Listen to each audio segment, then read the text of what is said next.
welcome to Literary Prospects, where we talk to authors and other literary professionals about books, publishing, and the writing life. I'm Kelley Vick, the host of the program, and it's my pleasure to introduce today's guest, debut author Maggie Smith, who's here to discuss her novel, Truth and Other Lies. Maggie Smith writes about women and the challenges they face in dealing with what life throws their way. She's the host of the weekly podcast Hear Us Roar, where she interviews debut novelists. She pens a monthly blog for the Rocky Mountain Fiction Writers and serves as the managing editor for the Right City magazine, a literary publication of the Chicago Writers Association. She makes her home in Milwaukee. Truth and Other Lies is her debut novel. So, let's get started. Maggie Smith, thank you so much for being here, and a huge congratulations on the publication of your debut novel, Truth and Other Lies. The book is getting great reviews, and I'd like to go ahead and read just a few of those now because there's a lot. Best-selling author of Don't Make Me Turn This Life Around, Camille Pagan, says, Truth and Other Lies is my favorite kind of novel, one that tackles tough topics in a breezy, compulsively readable way. Maggie Smith is a welcome new voice in fiction. Kirkus Reviews calls it an engaging and topical tale of politics and journalistic ethics with a feminist slant. Jacqueline Michard, author of The Deep End of the Ocean and The Good Son, says Smith leads with boldness and heart from the very first page. And Wall Street Journal and USA Today bestselling author Jamie Beck says this ambitious debut tackles not only mother-daughter dynamics and family secrets, but also the workplace and real-world politics affecting modern women. So, how do you feel when you hear these great reviews about your debut novel? It's like, I want to read that book. That sounds very interesting. I did read it, and it is. Well, I'm very grateful to all those authors that read the book and blurbed the book. And I also love hearing from just regular readers, people I don't know and people that nobody knows, in the grand scheme of things of the book world, but also they seem to like it too. And even those people that maybe, have some quibbles about things wind up saying, for whatever reason, I really like this book. I raced through it. It had a lot of good points to bring up and an engaging story. So I'm glad that I wrote something that people are enjoying. Tell us about the book. Tell us a little bit about this engaging story. Well, it's the story of three women, and it centers around only one protagonist. I decided not to do three protagonists for ease. I'm just a brand new novelist. So I picked the 25-year-old that's an investigative reporter. Her name is Megan, and she has lost her job and her boyfriend on the same day. She's been in New York. She comes home to Chicago, which is her hometown, and moves in with her mother. And she comes home not so much for her mother as her best friend, Becca, who she feels like, I need the support of my best friend. And so it's her story, and then her mother, who is unexpectedly running for U.S. Congress. She's been an activist in the pro-life movement in Illinois, and that's why she's been tapped. They were kind of scrambling for a candidate at the last minute because of the other one dropping out. So they latched onto her because she has a big visibility in that movement. And it takes place in 2018, so at the midterms prior to the last presidential election. And so the mother and Megan feel very differently about almost every social issue you can name, and they have a fairly contentious relationship. Megan feels like she's been very overprotective. Her mother has been overprotective of her, and that means she has to kind of really keep her distance or she'll get subsumed by her mother. And Megan is also, in the early pages, she meets a very famous journalist who's the third woman, Jocelyn Jones. And I tell people this person is famous like Diane Sawyer famous. She would walk down the street and people would turn to look at her. They would know who she was. And so she is speaking at a campus rally, and Megan meets her and feels like, well, she knows everybody in journalism in Chicago. Maybe I can somehow meet her. and she'll give me a recommendation. And actually, that does happen. She does meet her and winds up working for her because of her mother's run for Congress. The newspaper jobs she finds say, "Well, we won't hire you. You're the candidate's daughter. We have to keep away from conflict of interest." So the election's only 3 or 4 months away, and she feels she takes this job on Jocelyn's PR committee because she's written a autobiography. And so those three women form the crux of a plot that then starts kicking in as somebody accuses Jocelyn of unethical behavior, and she turns to Megan saying, "Well, you used to be an investigative reporter. Go find this guy and shut him down." So that sets off the plot, if you will, and then hijinks start. Not hijinks so much as a mystery, finding out who the troll is and what this is all about. Where did the inspiration for the storyline come from? Well, I was at a writing conference. I wasn't a writer. I owned a business, and I was looking for a creative outlet in my spare time, and I went to a writing workshop. And the workshop leader, the first day, gave us this prompt. She said, "Fill in this blank. I could never write a book about." And I put mothers and daughters. And then, of course, she said, because I kind of saw this coming, um, write for 15 minutes about that topic you could never write anything about. And so I remember drawing circles with the mother and the daughter and the mentor and thinking, well, that's kind of an interesting triumvirate if the daughter meets a mentor who agrees with her on all the social issues and is who she kind of would aspire to be in her career. And yet the mother is also a very strong influence. So I remember that from my own growing up years of not identifying very much with my mother, who did not hold a job outside the home, didn't learn to drive until I learned to drive. So I was kind of looking in my mid-20s for someone that could serve as a role model to me. So that conflict, I guess, or that pull to an older woman that would be a role model, I could identify with that. So that's kind of where I started writing it. Makes sense. Can you say what writing conference it was? It wasn't a writing conference, I'm sorry. It was a writing workshop. And it was in the Clearing, which is a kind of a retreat, rustic retreat Mhm. in upstate Wisconsin, in the North Woods, as we say in Oh, Wisconsin. it sounds very nice. It is. It was very nice. Um, the novel features journalism heavily. As we've discussed, our narrator is a hungry up and coming journalist who graduated from my alma mater, Northwestern. Oh, I went And there too. That was why I oh, picked that. what? I thought maybe you did, just based on all the insider knowledge there.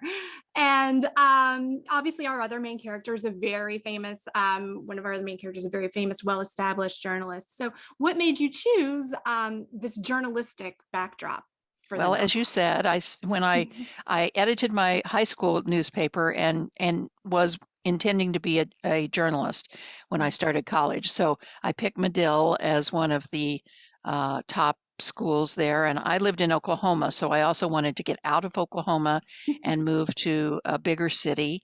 And Chicago was big enough for me, pretty big. And so I went there for a few years before I switched to psychology, actually, and wound up getting a doctorate in psychology. So I guess both those are good for being a novel writer, but it was a little bit of a change of career.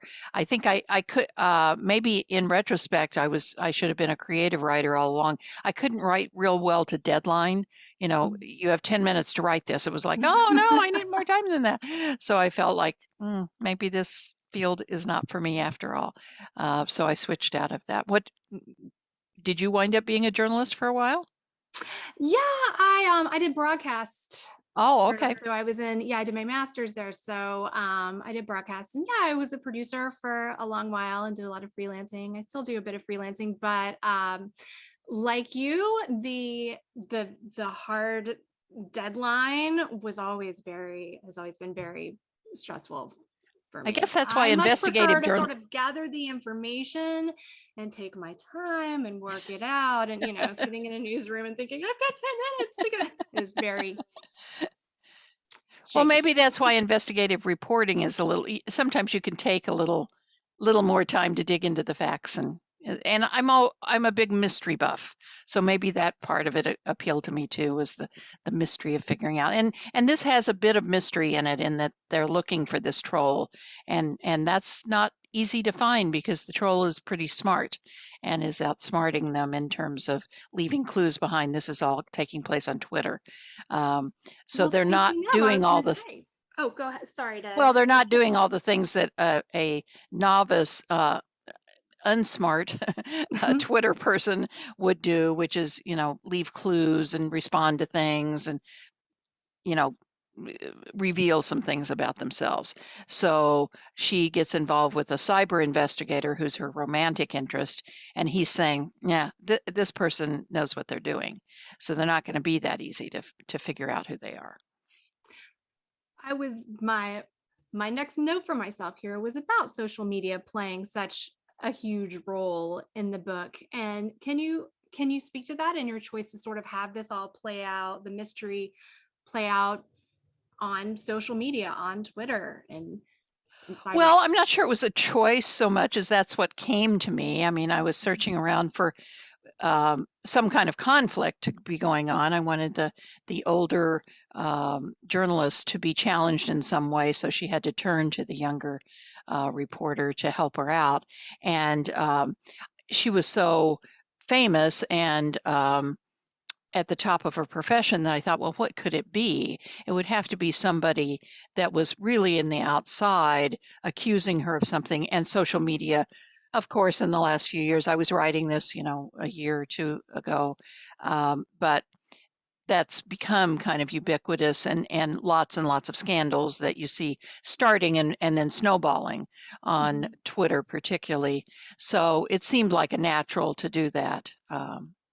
And then that let me com comment on the fact that someone, in this case, who has worked all her life to build a reputation can have it so quickly taken away through the social media frenzy.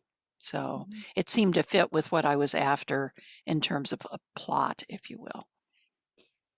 And also, our mother and daughter in the novel, that are centered, a lot of the plot centers around them as well, and both very strong women, and as I believe you've mentioned, very opposite ends of the political spectrum at a time when that's maybe a bigger deal than it used to be.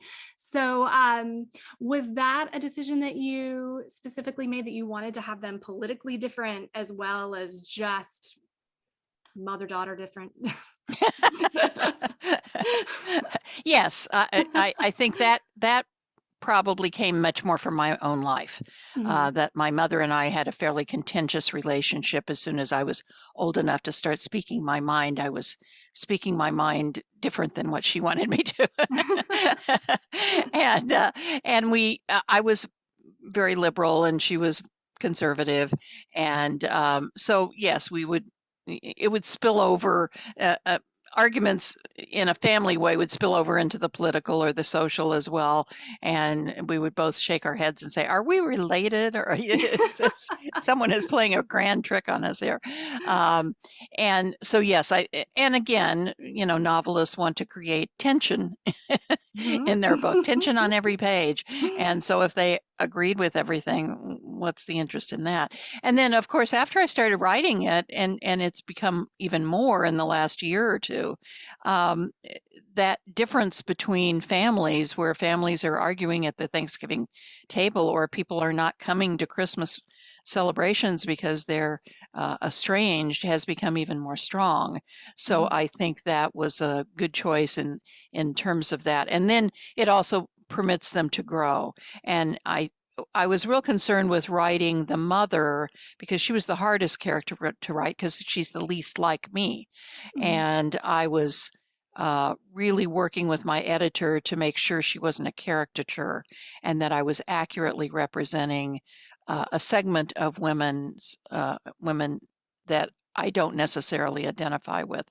And I think I did an okay job from what I'm reading Mhm. on reviews, that even though you may not agree with Helen's political stance, you wind up respecting her, understanding her a little bit more, as does Megan at the end. Oh, that's a giveaway, I guess, but you probably saw that. There's got to be some kind of happy ending here. But I think it's gradual over time, which is kind of what it takes in situations like this to do some dialogue, uh, some talking to work out some understanding of where the other person is coming from.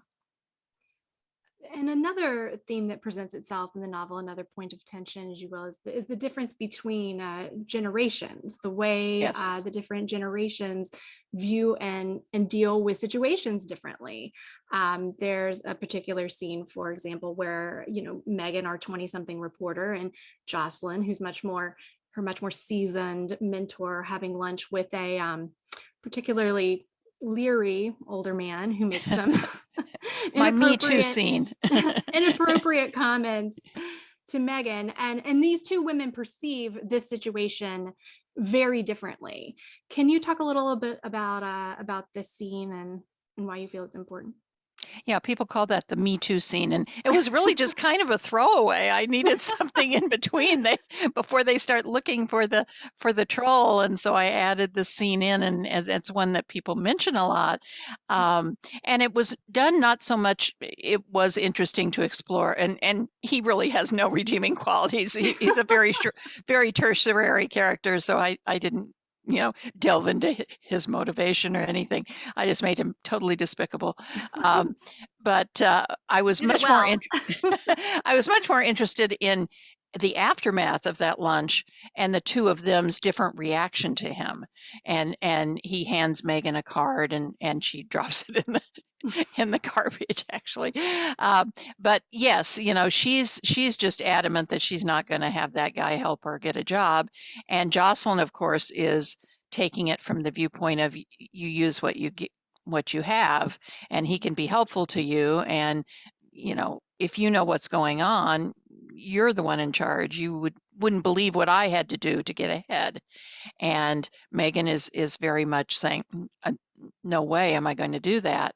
So it's one of the scenes in which you see clearly that even though in the beginning Megan thinks Jocelyn is just her grown up, um, she is learning along the way that there are many things that Jocelyn and her do not see eye to eye on, this being one of them. And I think that's fairly common in the generation gap too. There's another scene earlier on where Jocelyn is telling Megan that the way she views it, Megan is all about wanting things. And we see that she wants her own apartment, she wants her own career, she wants a relationship with someone, she wants to be her own person, she wants, all that want. Mhm. And Jocelyn is saying, when you get to be my age, I think she's in the book 65, 66. She's saying it turns into fear. You're afraid of losing your reputation. You're afraid of losing your health, maybe your mind. I Mhm. think Alzheimer's is something that people at a certain age start fearing.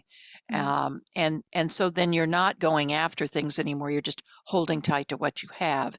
And that's why the troll affects her so greatly, is she's afraid of losing what she's built all these years. Mhm. How did you come to writing? We've touched on it a little bit. I know you said you had another life before you started I did. writing fiction. So how did that look? Tell us about it a little bit. How did you get into fiction writing? Well, by taking that workshop and then starting to write, and boy, I didn't have any idea what I was getting myself into.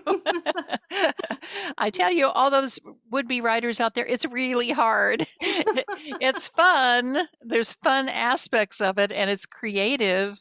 But you do need to like being alone in a room with the door closed and nobody there but you and your characters. And so I think I've always been somebody that liked having a goal and liked doing something different and learning something different. And so this was different. And once I started it, then of course I felt like I have to get this written. And I actually had this book was written 3 different times. I don't quite remember what I mean, the 3 characters were there, the mother, the daughter, and the mentor, Mhm. but they were in a totally different plot. And the first one, I Oh. don't quite remember. I only remember the first line. The first line was, "Do you want to know why we're not having sex?" It was a dialogue line, and Mhm. everybody loved that line It is a because good it's line. very catchy. Somebody can write that book. Um, Excuse me, I'm just going to take a note here. but the second one I do remember, and that was I went to and this was a workshop. It was in Hood River by Donald Moss, who's a fairly well-known agent and book coach and runs workshops. And he read the first 50 pages. He said, "Oh, you've written the secret baby story. Every woman seems to have a secret baby story, like somebody had a baby and it's a secret and we have to find out." And I thought, because it was an adoption story, it's Mhm. centered around the mother who found out when she was grown that she had been adopted. She did not know that, and goes looking for her birth mother, who turns out to be the famous journalist. Ah. So they were, and she has a daughter. The daughter was in college at that point, so a little bit younger. But see how it's a totally different story. Mhm, It's mhm, just those 3 roles are in there. And that one I wrote to the end. I mean, I wrote 300 and some pages of it and submitted it to people, to developmental editors, mhm. and that I hired. And they came back and said, this coincidence of the daughter, because I had the daughter going to work for what in fact was the grandmother, and they said, that is too big a coincidence. Nobody will buy that. You get one coincidence and it can't be that big. And I was like, but that's the whole book. And so I started over. So this one that you're reading now was actually written fairly, fairly quickly. It was written in about 6 months or so after I got that feedback. So I kind of had the 3 characters floating around in my mind, and I just had to put them in a totally different book. And then I also had 3 points of view. And that was the other advice I got, is for a debut author, that's a lot to take on. Um, Maybe pick one. And I just thought that if I pick the daughter, the 25-year-old, the other 2, in fact, I realized the other day that Helen and Jocelyn never meet in the book. It seems like they would know each other because they Mhm, talk about each other a mhm. lot. And of course, Megan is talking about both of them to each other. But they are in their own universe encountering Megan and other characters, but they don't ever encounter each other. Which feels realistic to me. That's a realistic situation, how it might occur. So you've got your third version, and it's done and it's sitting on your computer. What happened then? What was the can you talk me through the road to publication here? Sure. I went after agents. I had been gathering information. I'm an active member in Women's Fiction Writers Association, Mhm, and this is considered women's fiction as a genre, contemporary women's fiction, mhm, based more in the workplace than the home, which a lot of times is a little bit different. Anyway, I had been gathering an Excel spreadsheet, good little student that I am, of agents that represent women's fiction. And so I started querying them. And I was also in a pitch contest, I think, that the association had, and got some leads from there. And so I got some nibbles. I got some requests for full, but nobody that offered representation. And I also, at the same time, decided I might go after small presses.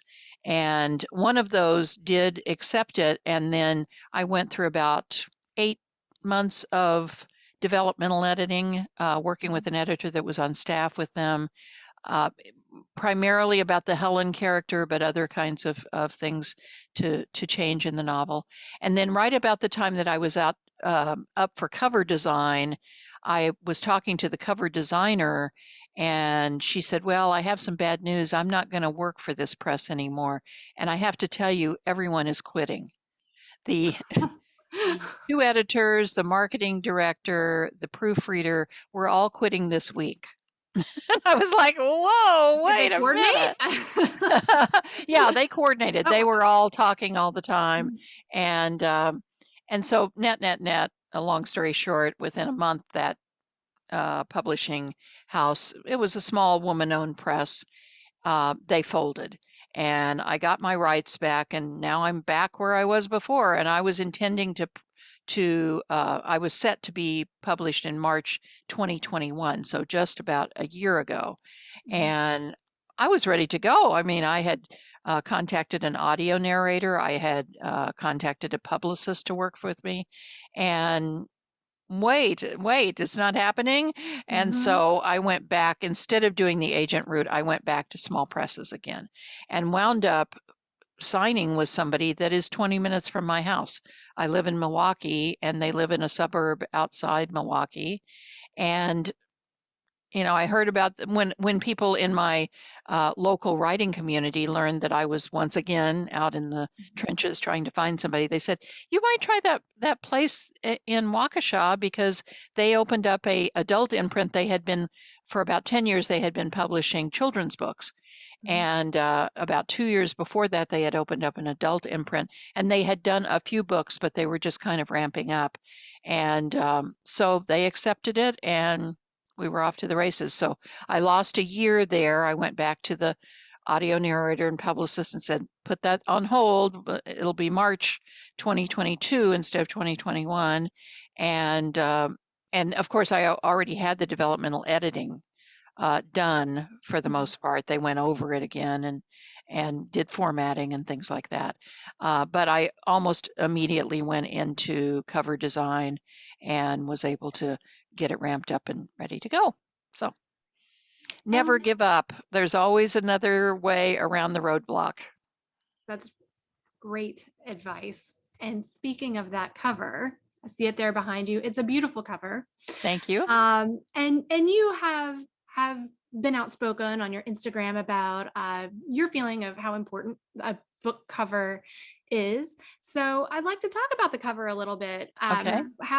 How did you choose the cover? How does all of that work? How did you come to this one? Well, my publicist is 1016 Press, and they have a cover designer on staff, Mhm, who does other things, but she's the art person. mhm. Um, and we put together some ideas. I had, of course, some ideas because I had a year to think about this, and I was ready to go, a year before. So I was not an unopinionated writer. I think some writers go in and say, "Oh, yeah, that's lovely, just whatever you think." I was not like that. I was kind of a pain in the in Kelley's side, I think. But we threw out ideas, and I actually, if you can go to Instagram, one of my recent post was about the evolution of this particular cover. And I Mhm, have a carousel of about 10 different things as it moved from just concept, brainstorming ideas into what it is today. Um, eh, we were looking for something. Initially, we were going with images that were much more what writers call on the nose, uh, mhm, much more like three women's faces. That would be an obvious one. mhm, Um, or a young reporter with a pad or a camera or something like that.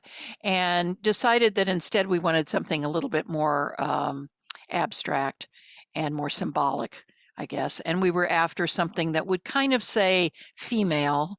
And then from there, we kind of went into, well, let's have the three females somehow be. So that's where the three scarves and the different colors and having them intertwined, as we're kind of implying subliminally, these characters' three lives are intertwined. The scarves were able to be manipulated in such a way that in a couple of cases, they're hiding some of the letters, which also goes with the lie part.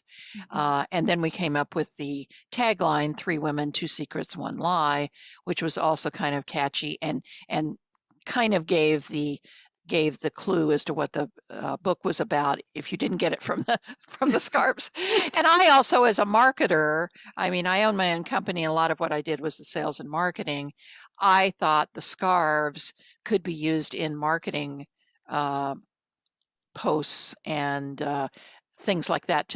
I could use scarves as a motif to tie the marketing together, and that has proved the case too. So that's how it came about, and we just from there we kind of just tweaked the colors until we got what we at a very late stage we changed and tried out a bouquet of flowers with a snake going through it, which was also kind of the idea of the book, and I kind of like that, but it was similar to a lot of books that were out at that point, and so we thought this was a little bit more unique.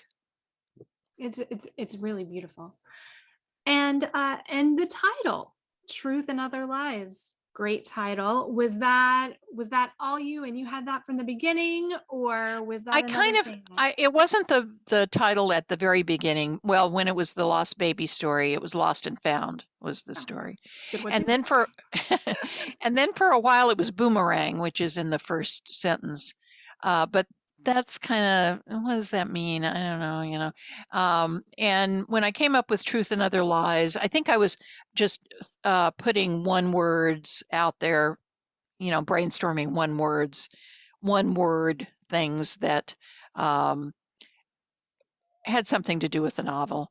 And then I went searching, and there was The Truth and Other Lies was a book many years, 5 or 6 years ago, and written by a guy that was French, and it was kind of a satire, murder mystery kind of thing. So I felt like that was long enough away that I could use this. Unknown to me, of course, was the fact that in October of this last year, somebody came out with a kind of a fantasy and Norse mythology retelling that is Truth and Other Lies. But who knew? I mean, she was in the process of doing it too. So, um, you know, there you go. But it's so different, and it's a black and white cover, and you know, I don't think anybody's going to get them confused. So, you know, you can't copyright titles. I just did like this. Hopefully nobody else comes up with this while I'm in the process of getting this out the door. But yeah, that one was, I came with that. And without giving anything away, to me, the ending of the book felt a little bit like there might be a door being left open. Maybe there could be a little bit more of the story to be explored. Do you have anything in the works for a second book that involves?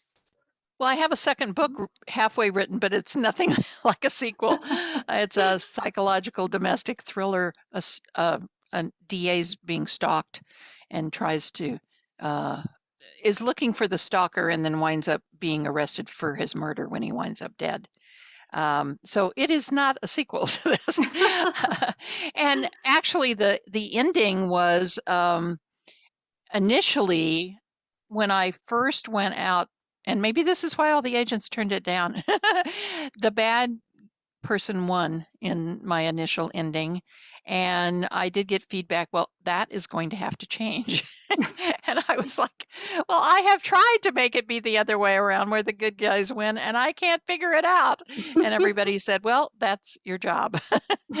Go back to your computer and figure it out. I don't think there's as much of a story with the characters, the sequel you're thinking about continuing this story, because I think everybody kind of knows how it's going to evolve.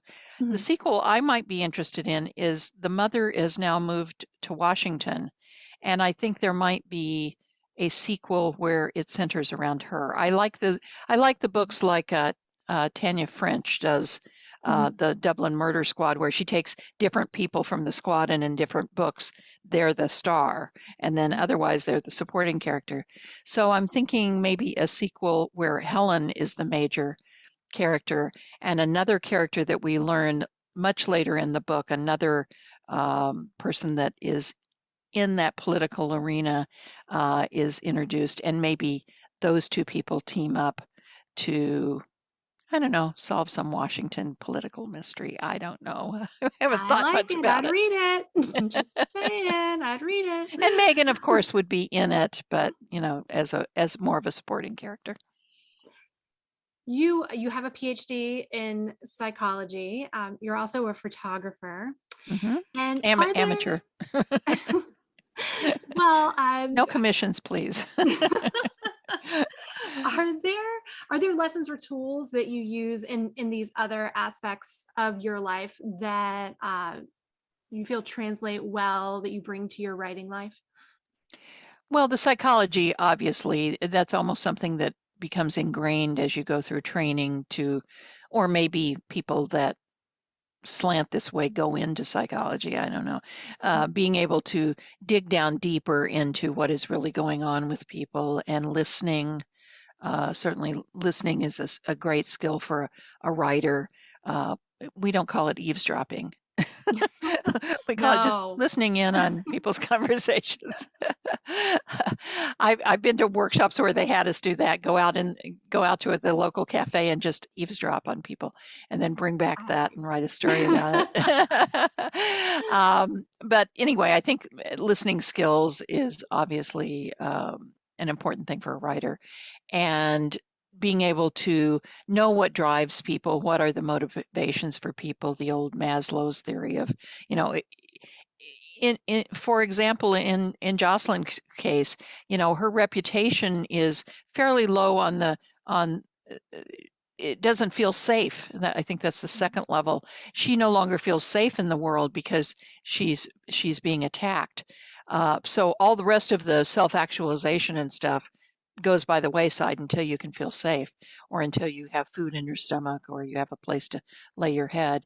So I think that psychological training, and in photography, we're trained to always look again, I guess, look at a different way of seeing the shot you're about to take. It's always interesting to me when I'm with a group of photographers. I've been a couple of times on field trips where we all go out to the same location, and then that evening we'll share the photos we took. And it's always interesting how everybody sees something different. And that's part of what I enjoy doing in photography, is getting down on the ground or climbing up on a ladder and looking down and taking an aerial shot, or I took a shot once of going to the zoo, and instead of taking the shot of the animal behind the glass partition, I took a picture of all the people with their camera taking a picture of the leopard. And so just slanting the photograph in a different way, taking a different vantage point. And I think that's also something that writers do, is switching point of views, or deciding to make another character be more prominent, or certainly switching up the plot like I did in this book. So I would say all those characteristics from a photography standpoint help when you're trying to develop your skill as a writer. Because remember, the first novel, you're writing a novel, which is really hard, and you're also learning the craft. Uh, Someone says, dialogue, and you go, I don't know, what's dialogue? How do you write it? How long should it be? Chapters? How many pages are they? And I mean, really rudimentary things. Most everyone that becomes a writer is a big reader, but you've usually read without analyzing what you're reading. You just know when you like it. And if pacing would be an example. Um, do you know why something seems like it's fast paced? Well, there are really reasons behind that. Shorter chapters, for example. Mm-hmm. Um, words. Words on the page, just lots of white spaces. You isolate a line by itself. That can up the pace. But until you begin learning that, you can't do that. Mm-hmm. And then once you learn it, you can put that in your writing. You also host a podcast. I do. Hear us roar. How did that come to be? As a relatively new podcaster myself, I'd love to hear all about that, and any tips you've got. Well, you listen a lot. um, how it came about was I started it it'll be about 4 years ago, I think this May. We're at 130 episodes now. I went to Women's Fiction Writers Association and said, would you be interested in doing a podcast? Podcasts were just beginning to catch on at that point. And I thought, well, that seems like something I'd enjoy doing. I enjoy talking to people, and I think I have good listening skills from the psychology background. And so I proposed this, and it's an all volunteer organization. So I was basically volunteering to do it. And they said, if you want to do it, go ahead. We'd love for that. And so I did. And in the beginning, I had to pretty much beg people to be on, and I did it twice a month. And I did that for about a year. I interviewed people that were members of the association and were bringing out their debut women's fiction novel. So those were three hoops they had to jump through. Member of the association, debut novel, but also that they were writing women's fiction, because we had some people that were writing romance and mysteries and other things. And so then we began kind of growing. When I started, we had 500 people in it, and we have 1,800 people now. Wow. So there were lots more people coming in and publishing their stuff. And so after about a year, I realized I had a waiting list of about 50, 60 people. And I thought, oh my gosh, that's a whole year. That's more than a whole year. So I can't ask these people to wait that long. They'll have written their second book by then. So I began doing it every week. And even still, I have 30 people probably on the waiting list. It means that I take them in order of publication. And while most people, like I'm doing now, my book is releasing in March. I'm doing podcasts to talk about my book. And that's what most people think of as podcasts. But my podcast is usually 9 months after they've published, just because of the waiting list. And so it does give a unique perspective, because they've been able to, they're not booking podcasts right and left. So it's kind of enjoyable for them to talk about their book again. And they also have some perspective of what marketing things they did worked and what they wouldn't do again. So I'm not only trying to give them a platform to publicize their own work, but more importantly, we're trying to educate and help writers in the association and other people that listen to the podcast to know how to break into writing. So we spend 15 minutes or so talking about their book and the inspiration, very much like we've been doing, and then the second half, path to publication. And they have been all the way from indie published to hybrid publishing, small presses, and big four. So I've had people on that were on the bestseller list. Sarah Penner with the Lost Apothecary, the woman that wrote Truth Be Told, and my husband tells the story of every week when I do the podcast, I will come downstairs to dinner and I will say, that person was the most interesting person I've ever met. And he will say, you say that every week. But they're all so interesting. And maybe that's my curiosity, but they lead very interesting lives aside from their writing life. I had recently somebody who now lives in Australia, but at the time her book is set, she was living in Iraq, and she found out her best friend was a spy for the Saddam's government, and she was spying on her. Wow. Because she worked for an NGO and her husband was involved in something like that. So I thought that was very interesting. Talk about your inspiration. Right. And one of the last people I talked to was a roadie for Norah Jones. She was a lighting specialist, and she went on the road with Norah Jones and other bands, and was oftentimes the only female on the bus. So those are interesting people. So I mainly sit back and listen, and I just react. I try and ask the questions that I think the listener would be wanting to ask. So if they say I have, things I typically ask, but if they say something that kind of goes, wait, what was that? then Mhm. I'll follow up on that because I think that's what the listener would be saying. Wait, Nora Jones, what, what, how did she get her endorsement?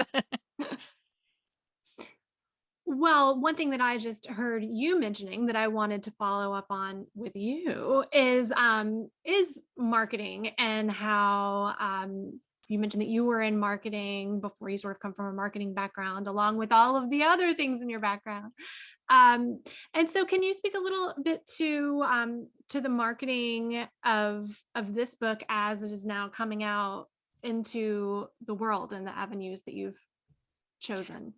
Well, I think one of the messages to new writers is you can't do everything. Mhm. You need to pick and choose what either appeals to you or you think you would be good at, or maybe it's low cost. You have to evaluate your own situation. I wanted to get a lot of review copies, advanced reader copies out so that I would get a lot of reviews set to go in Goodreads where you can put a review up before the book launches. I wanted to be on podcasts because I thought that would be interesting because I am a podcaster and I think they're great. Mhm. Um, and I wanted to do Goodreads giveaways because I knew that if all the people that went into a Goodreads giveaway, my book would go on their want to read shelf, and Goodreads would then send them an email the day it published. And so those were kind of my three pronged.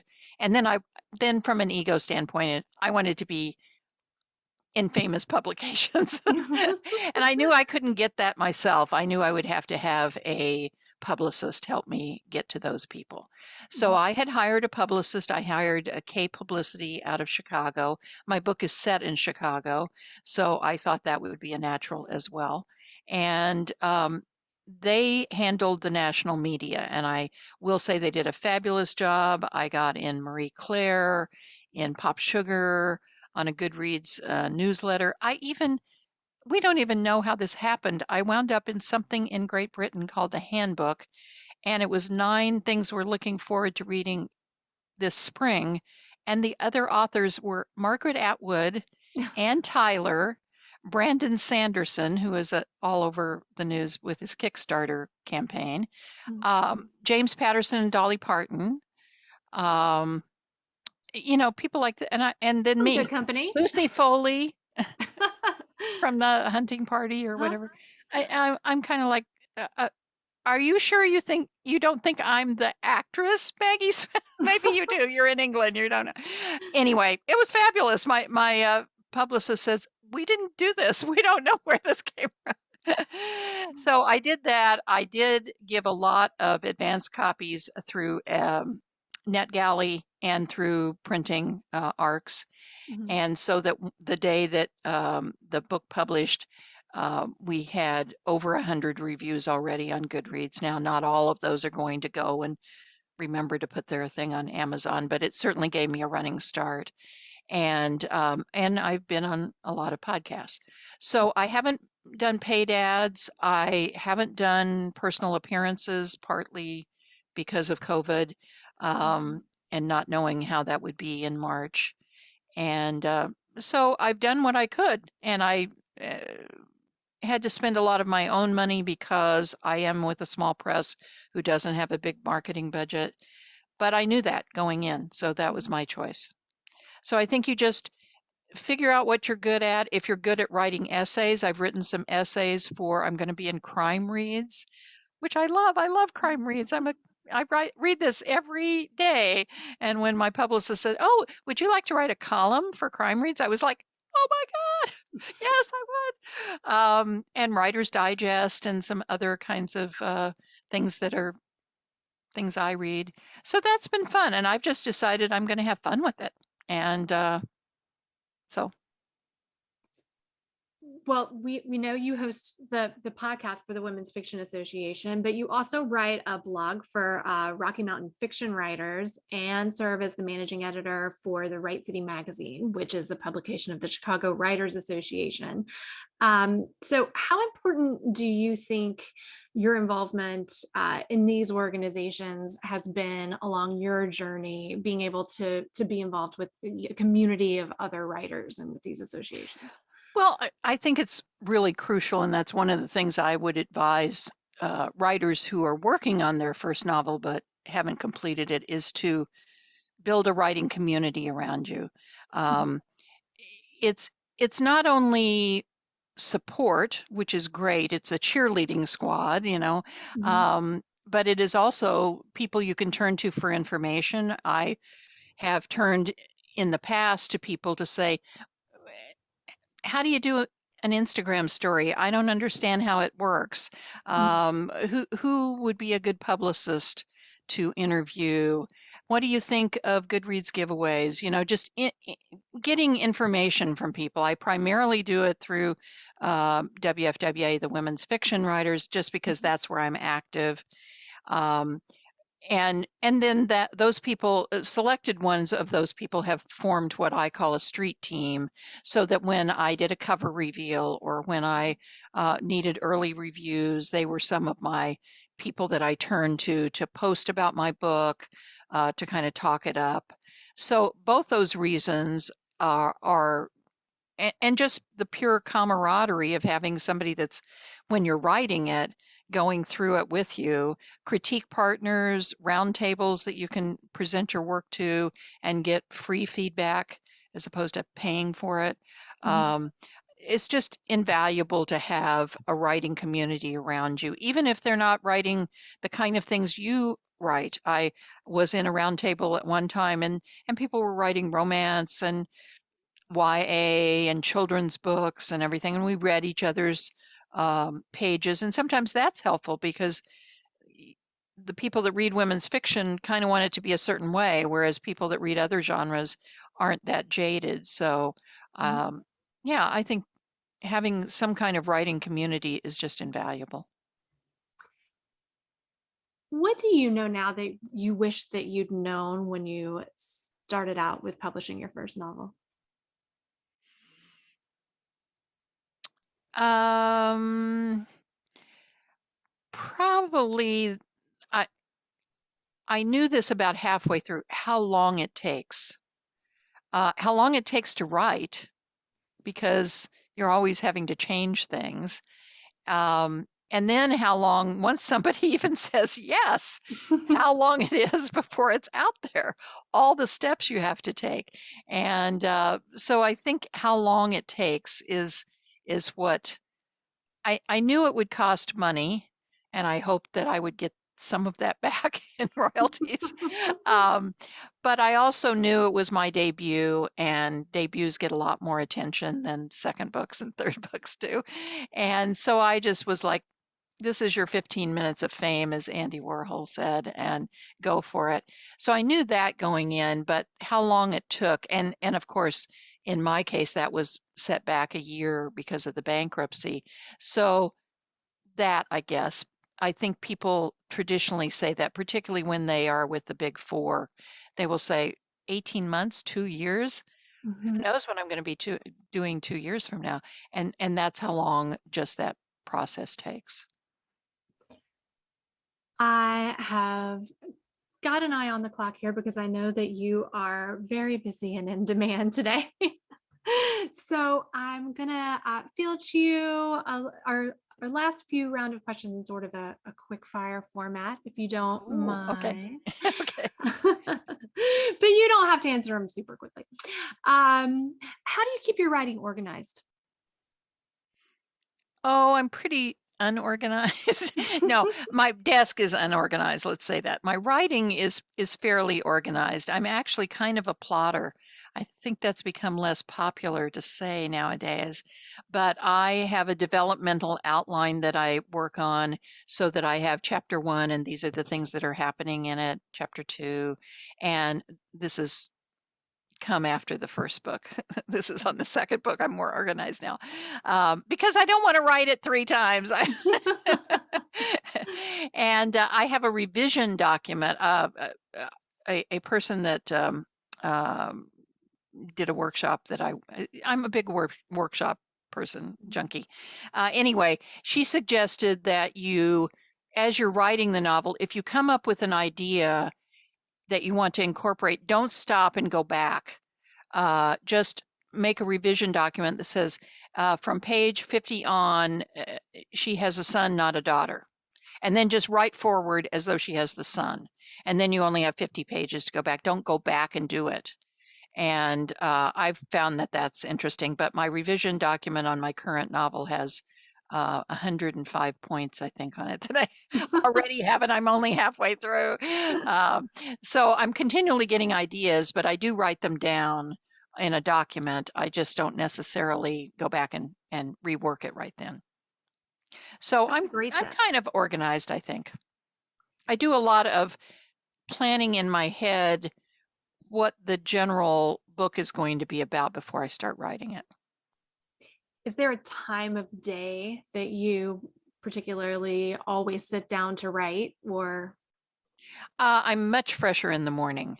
So I would try and write from 9, 10 to about 1, and then take lunch and have the rest of the day to do marketing or whatever. The last few months, I haven't done any writing to speak of except essays and blogs because of the marketing of the new book, but I will be getting back to it. Who do you consider to be your author influences? Well, I like people who write realistic novels, not realistic in the situation, but realistic in that they're about real people. And Mm-hmm. I would count Ann Patchett, Anna Quinlan, Sue Miller, Celeste Ning in that group of Mm-hmm. people. So I tend to read everything Lily King, Mm-hmm. read everything that they bring out, and that's what I would like to.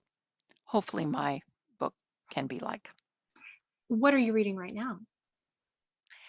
I'm actually reading. I have a podcast next week with a woman on the Mighty Blaze named Jane Roper, and I actually started her debut novel last night, which came out, I believe, in 2005 or 2012, or I don't know. It was years ago, and Mhm. it's fabulous. It's fabulous. I had to stop at 1 o'clock and go, "You have to go to bed and get some sleep." So, and I think, she hasn't written a novel since, but she has one coming out next year.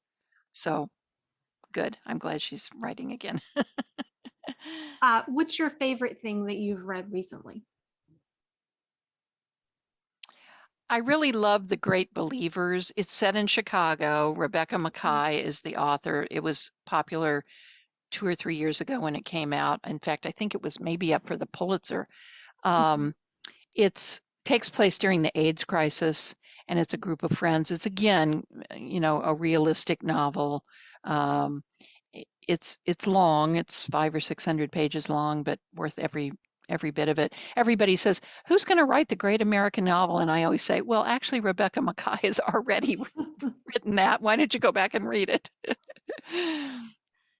Do you have a favorite book on writing, on craft?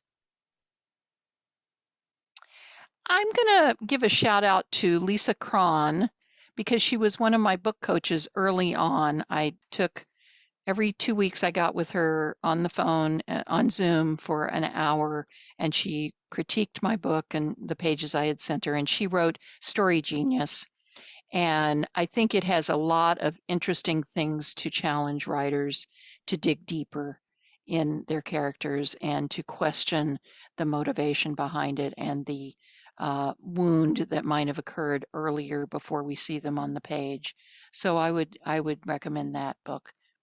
I've heard good things about that one actually, and I haven't read it yet. So now I've got to definitely put that on my list. Do you have a favorite writing exercise?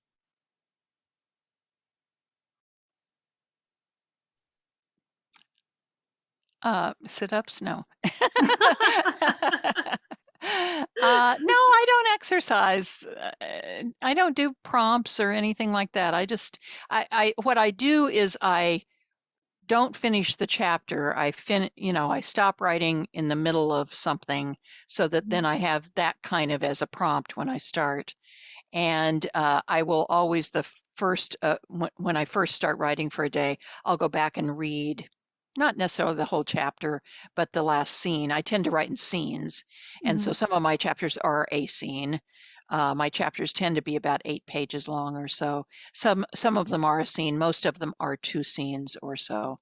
And so I think in scenes, and I will go back and read the last.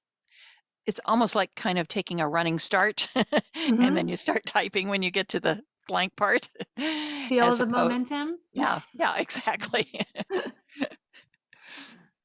All right, this is the question that I always like to end on, and it is, if we'll say when your When? book is made into a movie or TV series, what would you pick for the theme song? Oh, because I thought I had this one ace because I have the cast already picked. Well, Um, and I'm so I want bad to know at who the music. cast is too. I'm so bad at music. I, I don't think I can even answer the music one. I just am not a music person. Well, give us But the cast. the cast would be, well, I'm not going to pick Meryl Streep for Jocelyn because she's so obvious because of the Devil Wears Prada Mhm. reference. And she would probably say, yes, been there, done that. uh, so I picked Annette Bening, which I think she could also do a very good job of that. For the mother, I picked Laura Linney. She actually played a very similar role in a very brief scene in a movie called Nocturnal Animals that Tom Ford did a couple of years ago, where she Mhm. was the mother of Amy Adams, and she had her hair in this big helmet sprayed, and it was a dinner scene, and she was very closed off. And she was really who I thought of when I first started channeling Helen, was that scene. And then for the young Megan, it's hard to pick because she's blonde, and a lot of the new young actresses in their mid 20s are brunettes for some reason.